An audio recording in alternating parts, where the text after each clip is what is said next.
हिरोले ढाकेको एउटा सानो गाउँ, त्यही गाउँको एउटा फुसको छाप्रोमा किसानको घरमा एउटा छोरो जन्मियो। अरू बच्चा रोए तर ऊ शान्त थियो, निकै शान्त हुर्कियो। ऊ माटो खन्दै बाबाको त्यो पसिनामा संसार खोज्थ्यो आफ्नै मनको सानो त्यो अगेनामा। बोल्दैन थियो धेरै ऊ त एकान्तमै रमाउँथ्यो। मान्छेहरू भन्थे यसले घमण्ड पो देखाउँथ्यो। छिमेकीका कुरा काट्ने चौतारीका गफहरू के गर्ला र यसले जिन्दगीमा भन्थे सबहरू। कम बोल्ने लाटो यो त कस्तो कस्तो अचम्म छ। हाँस्थे सबै त्यसको माथि भन्थे यसमा भ्रम छ।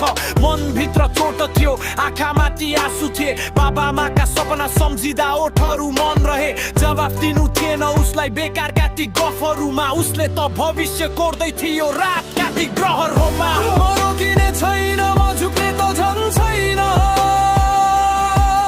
मेरो मौनता कमजोरी होइन, यो मेरो चेत हो।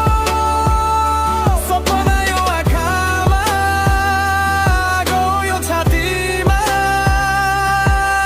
एक दिन अन्त उम्रिन्छ नि बिउ यो बाटोमा। दुनियाँले हाँसो उडायो, म हाँसेरै सहिदिन्छु।